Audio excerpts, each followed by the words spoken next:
Então, abra sua Bíblia, o texto de hoje, Efésios capítulo 6, versículo 16 apenas.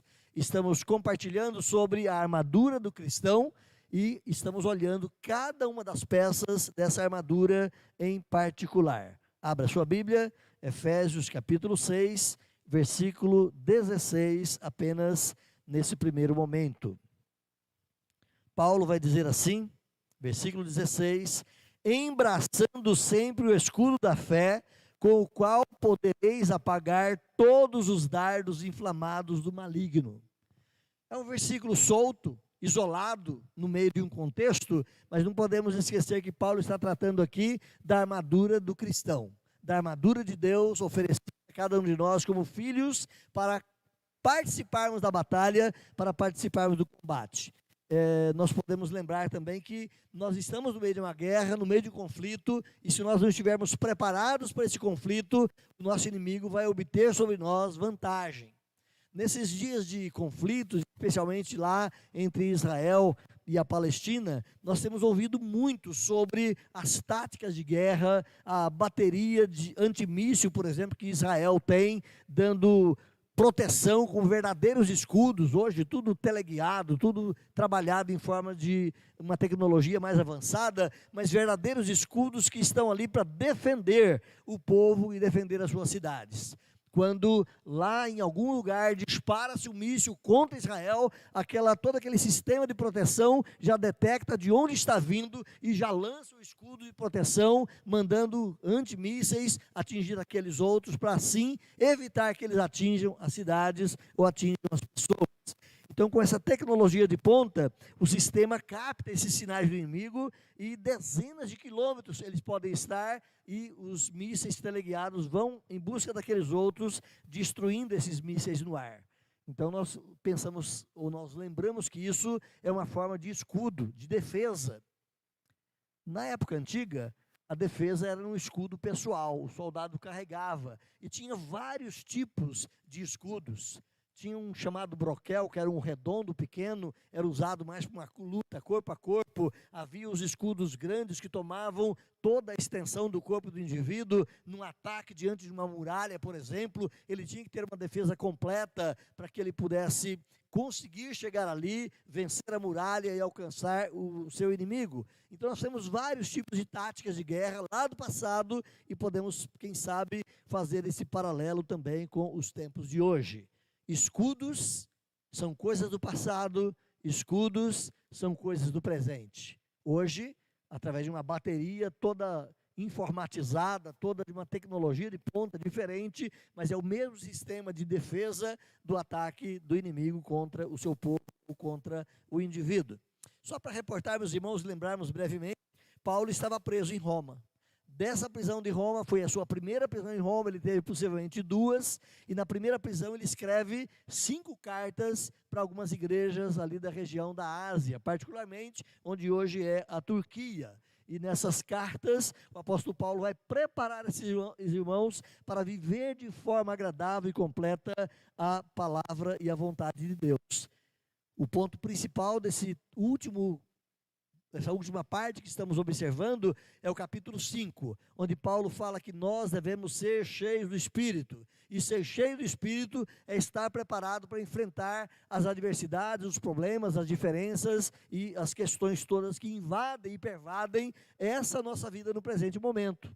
Estar cheio do Espírito é ser um bom marido, vai dizer Paulo lá no capítulo 5. Estar cheio do Espírito é ser um marido à medida da pessoa de Cristo. Estar cheio do Espírito é ser uma esposa à medida da igreja. Não de uma igreja defeituosa, maltrapilha e cadáver, talvez como vemos hoje em nossos dias, mas à medida da igreja que é descrita ali no texto bíblico, mostrando que a igreja é a noiva preciosa, amada do Senhor Jesus. Então, ser uma mulher cheia do Espírito é ser uma mulher que copia aqueles valores dessa igreja especial, dessa noiva especial de Cristo, que é a igreja. Estar cheio do Espírito, diz Paulo, é ser um bom pai, que cuida e trabalhe com seus filhos para conduzi-los no caminho, na disciplina e na demonstração do Senhor. Estar cheio do Espírito é ser um filho obediente, temente a Deus, respeitoso aos pais e que anda também nos princípios da palavra de Deus. Estar cheio do Espírito é ser um bom patrão para os seus funcionários. Lá no contexto de Paulo, um senhor sobre os escravos, mas que cuidasse deles como irmãos preciosos em Cristo Jesus. Estar cheio do Espírito é ser um funcionário bom para o seu patrão, ou lá no dizer de Paulo, um escravo que serve ao seu senhor como se estivesse servindo ao próprio Senhor Jesus Cristo. E agora Paulo continua e chega nesse momento da armadura do cristão. Estar cheio do Espírito é vestido de Cristo, estar cheio do Espírito é estar pronto com essa armadura para poder vencer o inimigo e sair vitorioso nos combates que Satanás tem contra a igreja. Então Paulo está tratando aqui nesse contexto todo desse revestimento de Cristo em nossa vida, revestimento dos valores de Cristo em nossa vida, dos atributos de Cristo em nossa vida, de modo tal que sejamos vitoriosos contra as ciladas do diabo. Então, o nosso tema de hoje, a armadura de Deus é indispensável a todo cristão. A peça número 4 dessa armadura é o escudo da fé. O escudo da fé. A primeira, você se lembra? O cinto é a primeira peça. A segundo, a couraça da justiça ou o peitoral, a prova de balas. A terceira, as botas preparadas para anunciar o evangelho. E a quarta agora, o escudo da fé. Então, essa é a quarta peça dessa armadura que Deus coloca à nossa disposição. Como tenho feito nas outras reflexões, quero olhar em primeiro lugar aqui esse escudo lá no ambiente romano. Como era o escudo lá de um soldado romano? De novo, voltando para a situação de Paulo, estava preso e talvez diante dele tinha ali um soldado. Desse soldado, possivelmente paramentado com toda a sua armadura, estava ali a cuidar dos prisioneiros, e Paulo, olhando para aquele soldado, escrevia a sua carta, fazendo uma analogia das figuras da armadura do guerreiro romano com a armadura do guerreiro cristão. Então Paulo passa a apresentar aqui esse quarto item da armadura do guerreiro romano, que é exatamente o escudo, e nós queremos olhar então esta analogia. Voltando para o texto, embraçando ou colocando no seu braço firmemente o escudo da fé, com o qual você pode apagar todos os dardos inflamados do maligno. A palavra para escudo aqui é uma palavrinha grega, tirel. Essa palavrinha, ela indica não o broquel, que é o escudo pequeno, redondo, para uma luta pessoal, corpo a corpo, mas ela demonstra aqui aquele escudo maior que tomava praticamente toda a altura do soldado, uma largura de 40, 50 centímetros, é uma peça de madeira, geralmente ela revestida de couro, e na época de um combate, em frente a uma muralha, por exemplo, eles colocavam durante toda a noite aqueles escudos em tanques d'água, de modo tal que tanto a madeira quanto o couro ficavam umedecidos, encharcados d'água. Se aquela prancha de madeira já pudesse pesar ali uns 3 quilos, ou um pouco mais, ela encharcada de água, ela pesaria bem mais. Então era um trabalho difícil para o guerreiro carregar toda a sua armadura e ainda mais aquele escudo encharcado d'água. Por que isso? Porque ele ia enfrentar diante da muralha arqueiros que lançariam contra eles flechas tremendas, muitas vezes flechas capazes de perfurar aquele escudo e atingir mesmo o próprio guerreiro. E aquelas flechas, em muitos casos, eram flechas incendiárias, que vinham com tochas de fogo, porque se pegasse no escudo, queimaria o escudo, ou atingisse o guerreiro, queimaria o guerreiro, e ele era obrigado a abandonar aquela proteção e se tornaria ali um alvo fácil do exército opressor. Então, esse escudo era o escudo grande, era capaz de combater as flechas incendiárias, combater os pequenos mísseis daquela época, atingindo ali aqueles guerreiros. As beiradas desse escudo, elas tinham um formato permitia uma linha entre um e outro, de forma tal que um escudo pudesse encaixar no outro, e alinhados no momento específico de combate, aquela linha formava um paredão de defesa, e eles conseguiam entrar avançando contra o exército oponente, fazendo defesa para eles, ao mesmo tempo ataque sobre os seus inimigos, uma parede sólida de combate aos inimigos.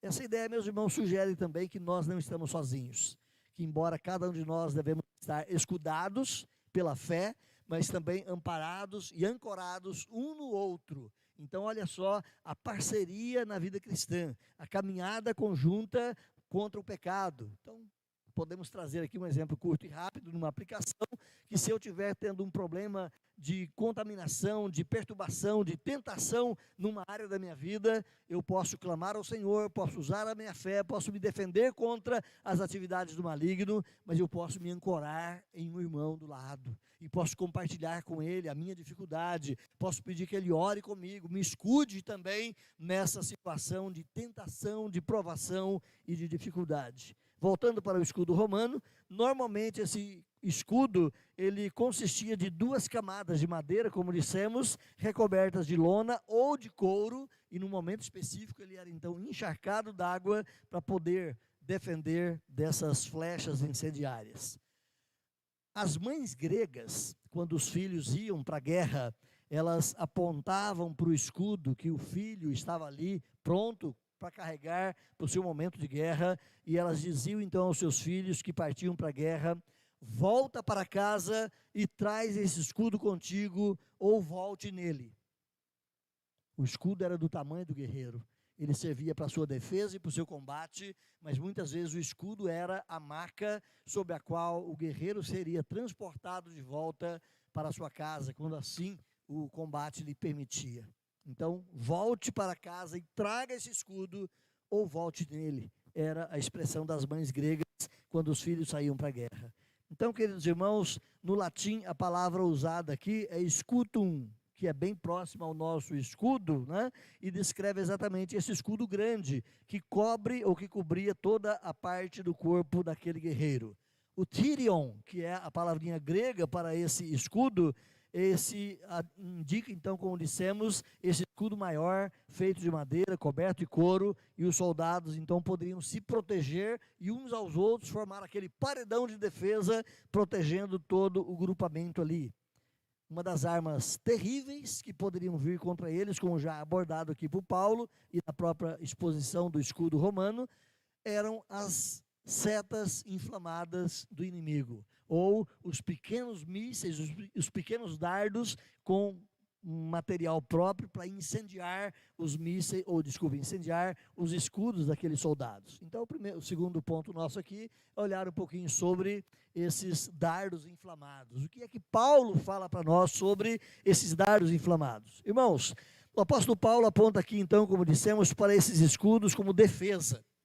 O escudo poderia ser também uma arma de ataque? Poderia.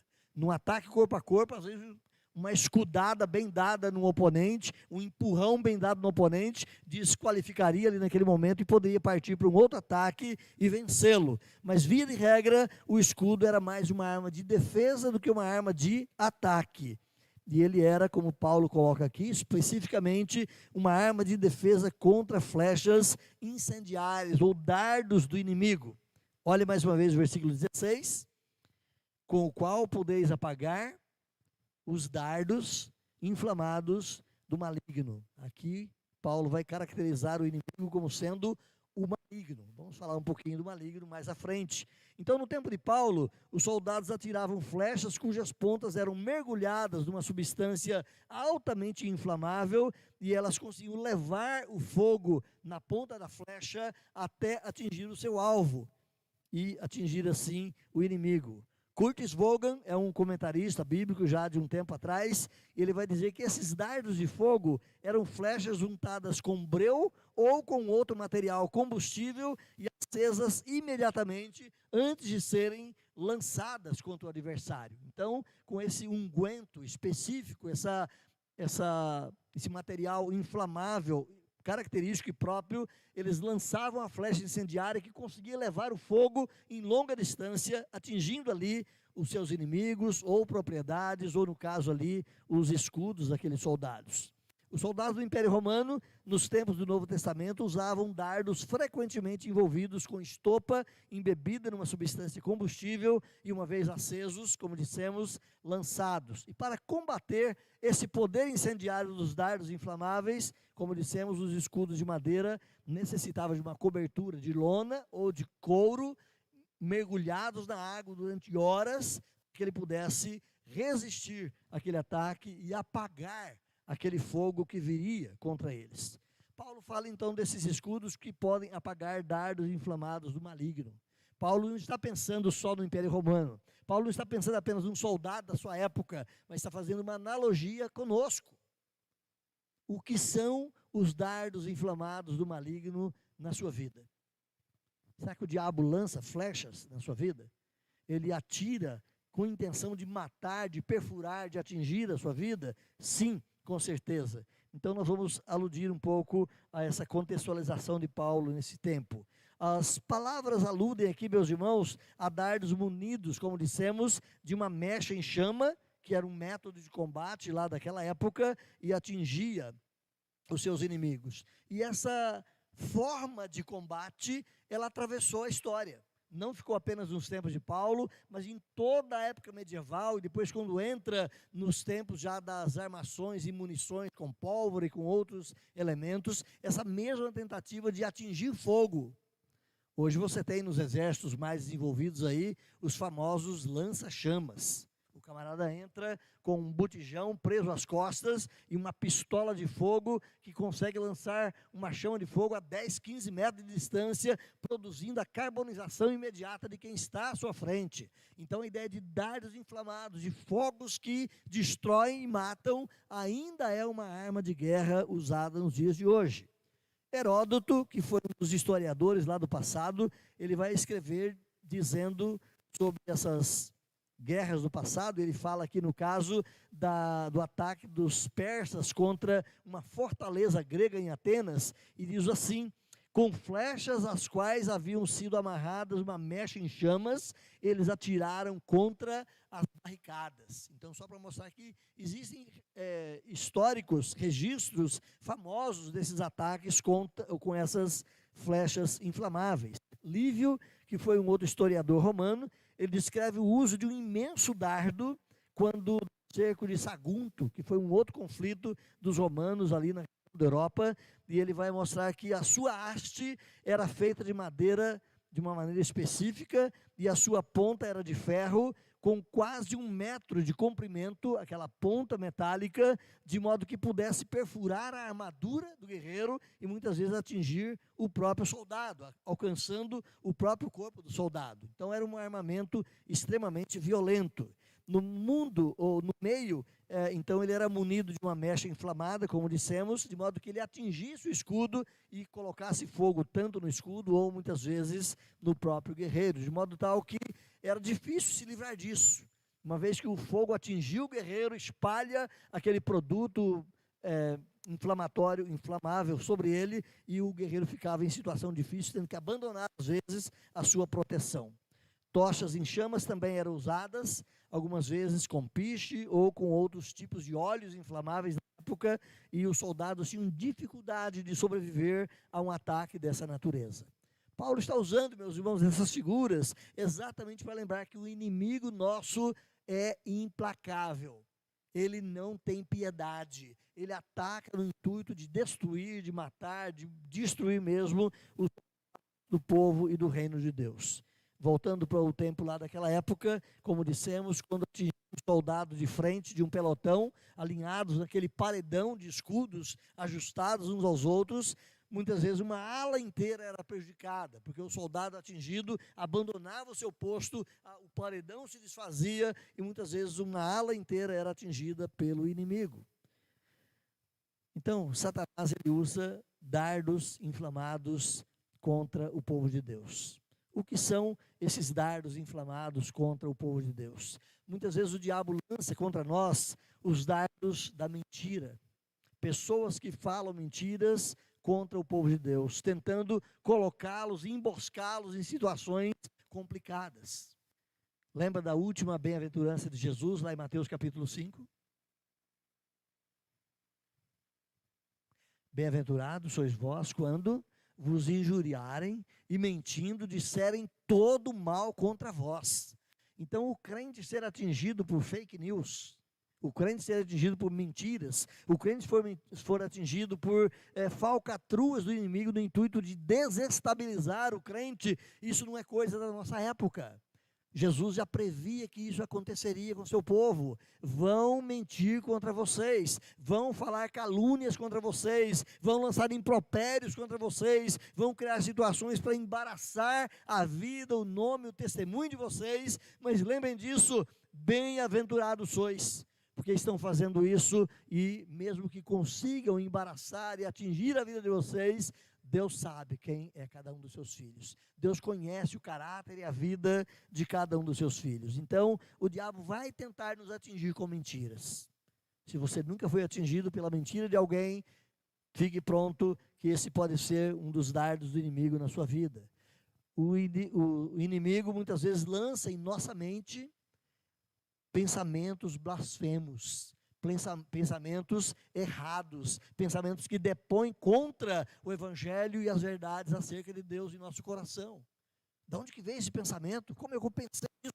Meu Deus, onde que eu estou? E nós ficamos muitas vezes apavorados porque pensamentos horríveis entram em nossa mente. Lembre disso. O diabo não está interessado em atingir os órgãos do seu corpo. O ponto principal do diabo na sua vida é a sua mente. Ele vai atingir sempre a sua mente, aquilo que nós chamamos de coração, o centro da vida, é ali que Satanás vai tentar atingir a sua vida. E muitas vezes, pensamentos blasfemos ou irreverentes acerca de Deus, do seu reino, de seus princípios, de suas verdades, podem cruzar a nossa mente. Quando acontecer isso, lembre disso, o diabo pode estar por perto, rondando a sua vida e tentando atingi-lo. É de Martim Lutero aquela velha expressão: nós não podemos impedir que um pássaro pouse em nossa cabeça, mas nós podemos impedir que ele faça ninho nela. Nós não podemos impedir muitas vezes que um pensamento errado entre em nossa mente, mas nós temos condições de tirá-lo, temos condições de pela fé dizer não, fora, podemos recusá-lo, podemos usar outras verdades da palavra de Deus para ocupar aquele espaço pela fé, abatendo ou destruindo aquele dardo inflamado do inimigo. Pensamentos de ódio contra outras pessoas, já teve isso? De repente o seu coração se inflama em relação a alguém que falou, fez alguma coisa contra ti, quando você deveria perdoá-lo, amá-lo, andar a segunda milha, ser misericordioso, compassivo com aquele que peca contra você. Muitas vezes nós nos inflamamos, a nossa carne é agitada e muitas vezes a nossa mente se volta em pensamentos terríveis contra aquele. Não diga que só eu que tenho isso. Eu tenho certeza que muitos de nós já experimentamos isso em nossa caminhada. O diabo lança dardos inflamados em nossa mente. Dúvidas acerca da fé. Quando você vacila em alguma situação, talvez esse seja o campo que ele mais atinge. Aí, dizendo que é salvo, olha aí, dizendo que é filho de Deus, olha aí, dizendo que é cristão, é isso que você é? E o diabo começa a lançar em nossa mente, no campo do nosso pensamento, essas dúvidas e problemas que nos afligem. Você já ouviu certa feita, ou certamente, por muitas vezes, aquela ilustração também acerca de Lutero, quando num sonho, o diabo apresentava perante ele os livros de relação dos seus pecados. Trouxe um livro, e na época medieval, os livros não eram condensados, pequenos e bem encadernados como os de hoje. O papel era um papelão grosso, e a encadernação era mais bruta um pouco, e os volumes muitas vezes eram grandes volumes. E conta essa história então que grandes volumes eram trazidos, colocados diante de Lutero, e ele folheava aquelas folhas do livro, e cada um deles eram pecados que Lutero havia cometido. Pensamento ruim, coisa errada, desejo impróprio, e cada um dos pensamentos errados ou ações erradas de Lutero descritas ali, e ele foi ficando apavorado, e o diabo trazia outro e mais, e outro e mais, até que ele lembra da verdade. Tudo isso já foi pago em Cristo Jesus. Todos os meus pecados já foram cancelados pelo sangue de Cristo. Eu não tenho que ter medo das acusações do diabo. Então Então diz a história que Lutero, no seu sonho, pega um pincel vermelho e escreve em cada página: está pago, está pago. O sangue de Jesus me purifica de todo pecado. E pela fé, ele se escuda nessa verdade. Pela fé, ele recobra forças para, de fato, vencer as acusações do inimigo. Então, dúvidas a respeito da fé, dúvidas a respeito de Deus, acusações contra a nossa pecaminosidade. Muitas vezes o diabo lança tudo isso no intuito de nos derrubar, de nos prostrar e de nos fazer vencidos. Ou quem sabe, desejos pelo pecado. Vontade de fazer ou de sentir ou de experimentar coisas e prazeres que são distantes com a verdade do Evangelho, que depõem contra uma vida de santidade. Quantas vezes o inimigo atua nesse campo da nossa vida? Mas pela fé podemos vencer os dardos inflamados do maligno. Se não apagarmos, irmãos, esses dardos pela fé, eles vão incendiar o nosso coração. Então, se você não apagar a tentação no primeiro momento, o fogo vai se alastrando. A intenção e o namoro com respeito àquela ideia pecaminosa, seja o ódio contra alguém, seja um pensamento lascivo, seja um desejo maligno, aquilo vai tomando corpo, e aquilo vai criando em você força, e o fogo do maligno vai atingindo a sua vida, mas você precisa então, percebendo a malignidade da tentação, apagar no primeiro momento. É pela fé, é escudado na fé, é usando a palavra de Deus, é se apoiando nas verdades do Evangelho, que o crente pode apagar os dardos inflamados do maligno. Warren Wiersbe é um exegeta e comentarista agora dos nossos tempos. Ele diz o seguinte: não temos como saber quando Satanás lançará um desses dardos contra nós, de modo que devemos estar sempre vivendo pela fé, e usar o escudo da fé o tempo todo em nossa defesa. Lembra do texto da conversão de Martim Lutero de novo? O justo viverá pela fé. A conversão dele se deu quando ele leu esse texto ali em Romanos. E ele aprendeu exatamente isso: o justo vive pela fé. Não tente conversar com o diabo, não tente dialogar com a tentação, não tente convencer o seu inimigo que não é o momento próprio para aquilo que ele está te tentando. Li certa feita num livreto chamado O Homem que Deus Usa, de Oswald Smith, e naquele livrinho Oswald Smith conta uma ilustração interessante de uma menininha, pré-adolescente, que lá na escola dominical da sua igreja, ela aprendeu que ela poderia vencer as tentações do diabo. E a lição da escola naquele dia foi nessa direção, e a professora trabalhou com as crianças essa ideia de que o diabo sempre vai nos tentar, mas nós podemos vencer. E no final ali daquela exposição, a professora perguntou para aquela menininha: menina, se o diabo bater na porta do seu coração, o que você faz?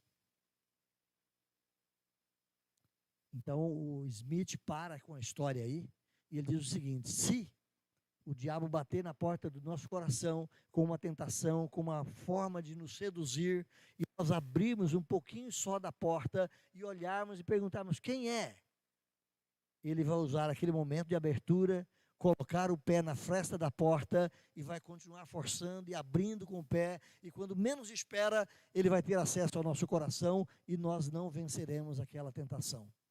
Então volta para a história com a menininha. Quando a professora perguntou se o diabo bater na porta do seu coração, o que é que você responderia para ele? Ela falou: eu não respondo nada, professora, eu vou mandar Jesus abrir a porta. E aí o Smith volta na sua exposição e diz assim, que quando Jesus abre a porta, ele nem vê o diabo, tamanha foi a poeira que formou ali na fuga do inimigo. É isso. Nós temos que aprender que nós vencemos a tentação, as seduções, as tentativas malignas de Satanás contra nós, não é pelo nosso diálogo com ele, não é pela nossa capacidade de vencê-lo propriamente, pela nossa força, pelo nosso entendimento, mas é pela fé, trazendo Jesus para frente do combate. A armadura do cristão, dissemos isso já outras vezes, são características do próprio Jesus. Volta comigo no versículo 14. Cinja-vos, ou use o cinto da verdade. Verdade é característica de Deus. Ponto número 2, vista-se com a couraça da justiça. Justiça é atributo de Deus. Terceiro, calce os pés com a preparação do Evangelho. O Evangelho é a boa nova de salvação, do amor, da graça de Deus. É atributo de Deus. Quarto ponto, escuda-se com a fé. Aí você fala, bom, Deus não tem fé. Mas a palavra fé, é importante que você lembre, a palavra pistos, lá no grego, ela não significa necessariamente a fé no sentido de você crer em Deus. Ela tem essa característica, mas a fé também tem a característica da fidelidade. Uma pessoa que tem fé é uma pessoa fiel. Uma pessoa fiel é uma pessoa digna de crédito. É uma pessoa digna de ser considerada em fidelidade ou fiel. E Deus é fiel. Deus é o digno de crédito. Então, cada uma dessas peças da armadura aqui, meus irmãos, são características do próprio Jesus. E quando você usa essas armaduras ou esses componentes da armadura contra as ciladas do diabo, é Cristo indo com você. É Cristo indo à sua frente, vencendo aqui as armaduras do diabo. Por isso, diz Warren Wiersbe, não sabemos quando ele vai atingir a nossa vida com as suas setas inflamadas. Por isso precisamos o tempo todo estarmos revestidos pela fé. Reverendo Hernandes Dias Lopes também diz o seguinte: o diabo lança dardos de fogo em nosso coração e mente. Ele lança mentiras, pensamentos blasfemos, pensamentos de vingança, dúvidas, desejo de pecar, e se nós não apagarmos esses dardos pela fé, eles acendem fogo em nosso interior e nos levam a desobedecer a Deus. Na aljava do diabo há toda espécie de dardos ardentes, há toda espécie de flechas incendiárias. Algumas delas inflamam a dúvida, outras a lascívia, o desejo pecaminoso, outras a cobiça, outras a vaidade, outras a inveja. Mas o diabo está sempre a atirar contra o cristão os seus dardos inflamados, as suas setas incendiárias. E só podemos vencê-las pela fé, escudados na confiança, na fidelidade de Deus e na nossa fé dada pelo próprio Deus, pelo Senhor, a nossa vida. Terceiro ponto, quero compartilhar com você a fé como escudo. Então volta para o versículo 16 e Paulo vai repetir isso com você. Embraçando sempre o escudo da fé, com o qual podereis apagar os dardos inflamados do maligno. O escudo da fé. Essa é a ênfase que Paulo traz aqui para nós nesse versículo. De novo, irmãos, a fé que Paulo menciona aqui não é a fé salvadora. Não é aquela fé que você depositou em Cristo no momento da sua conversão e você crê nele como seu salvador pessoal. Mas a fé aqui, ela é mais ampla. É a fé que está viva e ativa na sua vida o tempo todo. A fé no Deus da provisão, a fé no Deus da cura, a fé no Deus que está presente com você o tempo todo, a fé nas promessas benditas do Senhor, essa credibilidade que você tem, não só no ato da sua salvação, não só na confiança em Cristo como seu Salvador, mas essa confiança que você tem no Deus que anda contigo o tempo todo e faz as provisões necessárias em tudo para a sua vida. Então é esse tipo de fé que é chamado de fé viva. Não é apenas a fé lá na conversão, mas a fé que caminha com você, uma fé ativa em sua vida o tempo todo. Essa fé viva, essa confiança nas promessas e no poder de Deus é que Paulo está aludindo aqui. A palavra é a mesma, mas o contexto no qual temos a expressão é que nos leva a essa conclusão. Então a fé, meus irmãos, é uma arma defensiva, é uma forma de nos proteger dos dardos inflamados de Satanás.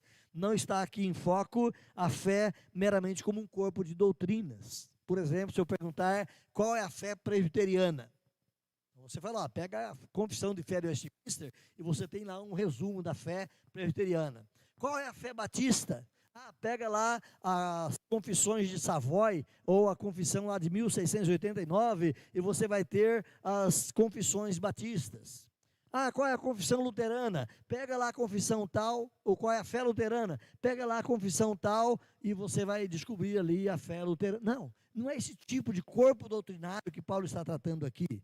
Não é apenas usar da doutrina em si, embora devamos conhecer a doutrina e alimentarmos-nos dela, mas Paulo está colocando aqui, meus irmãos, a fé de uma forma de confiança em Deus, A fé naquele depósito contínuo de uma confiança que o Deus da promessa está sim ao seu lado. Então aqui se deve pensar na fé como um princípio evangélico de confiança constante no Senhor, que consiste numa entrega constante da alma e da vida aos cuidados de Cristo, aos cuidados do nosso Senhor. É aquela certeza de que Ele está conosco sempre. Não temas, eis que estou convosco.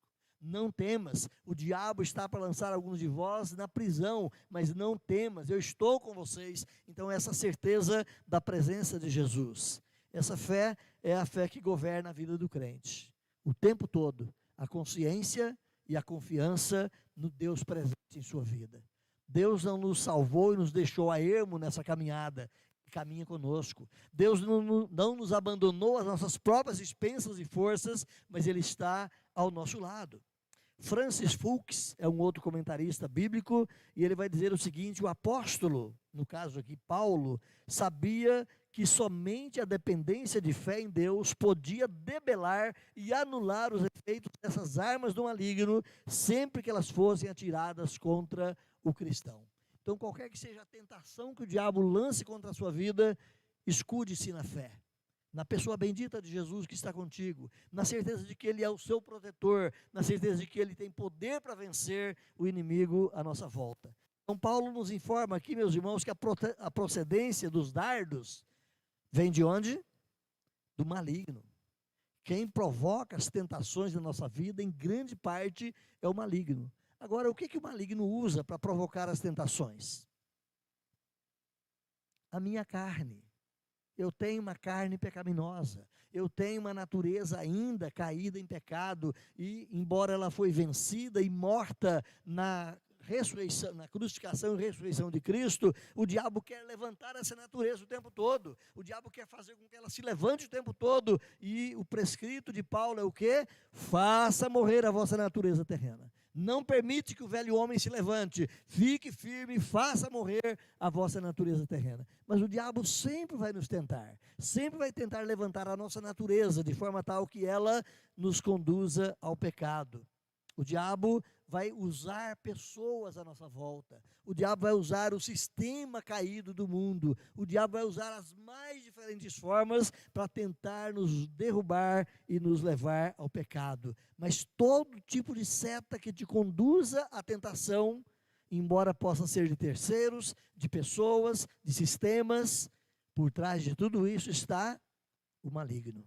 Ele é o autor maior das nossas tentações. Então essas palavras aqui, meus irmãos, elas podem ter um sentido, quem sabe, impessoal, do mal em geral, porque a palavra que você tem aqui no grego, no original, a palavrinha poneros, ela pode significar simplesmente o mal. A fé nos defende do mal. Pode ser traduzida pelo maligno, como foi traduzido aqui em nossa versão, mas a palavrinha é simplesmente o mal. Que mal? Então a tradução, apontando aqui para o maligno, ela de fato ela tem essa conotação mais específica, porque personaliza o mal. Quem é o autor de toda a maldade contra a nossa vida é um ser que na Escritura é chamado de maligno. Então ele pode nos vencer, ele pode nos ajudar, ou Cristo pode nos ajudar a vencer o maligno. Quando Jesus, orando lá em João 17,15, ele vai dizer: não peço que os tires do mundo, mas que os guardes do mal. Algumas versões, que os guardes do maligno, porque a palavra é a mesma. Então, meus irmãos, o nosso conflito é contra inimigos pessoais. Quem luta conosco são seres espirituais da maldade. Eles só não têm CPF porque não são registrados na nossa República Brasileira. Mas são seres pessoais com identidade própria, que pensam, que conversam, que agem, que vivem entre si, mancomunando e planejando mal em como derrubar o povo de Deus. E atuam constantemente contra as nossas vidas. Não podemos perder isso de vista. Satanás, então, aqui ele é retratado como quem lança contra nós as suas tentações, os seus dardos inflamados, e o alvo dele é a morte. Lembra de João 10:10? Lembra, com certeza você lembra. O inimigo vem para matar, roubar e destruir. Satanás não vem para brincar conosco. Satanás não vem para trazer apenas pequenas ciladas ou charadas à nossa vida. O alvo dele é matar e destruir, se possível neutralizar a nossa vida como povo de Deus. Champlin é um outro comentarista bíblico, ele vai dizer que assim como os escudos apagavam os dardos do inimigo, de maneira simbólica, os assaltos inflamados de Satanás são frustrados e o crente é protegido pela sua fé, que se alicerça em sua fidelidade ao Senhor. Ouvi a difamação de muitos, havia terror por todos os lados, mas confiei em ti, ó Jeová. Eu disse, tu és o meu Deus. Palavras do profeta Isaías. Muitos o difamavam, muitos falavam mal contra ele, mas ele diz o quê? Confiei em ti, ó Jeová. É essa fé, essa confiança, essa credibilidade o tempo todo no Senhor. Termina aqui, irmãos. Lembre, o inimigo não dá trégua. Não tem momento de paz entre você e as tentações que o diabo tenta lançar contra a sua vida. Você pode estar levando a vida na flauta, como diz, numa boa, tranquilo, parece que está tudo bem. Mas o diabo está tramando contra você. O diabo está planejando golpes contra a sua vida. Não vacile. Por isso Jesus disse, vigiai, para que não entreis em tentações. Ele não dá trégua. Pelo contrário, como diz Pedro, ele cerca-nos como leão, esperando o momento certo para nos atacar. Os ataques do diabo virão, como dissemos muitas vezes, através de dardos inflamados, pensamentos maldosos, pensamentos impuros, pensamentos pecaminosos que assaltam a nossa mente e nós precisamos nos voltar para a fé e vencê-los. Quando os dardos inflamados de surpresa forem lançados contra você, escuda-te, esconda-se, acolha-se na fé, na confiança em Cristo Jesus. Então que Deus nos abençoe e que mais um pouquinho dessa armadura de Deus possa ser tomada para nós, possa ser vivida por nós a cada momento, sabendo que nós estamos em combate e Satanás não dá trégua contra o povo de Deus.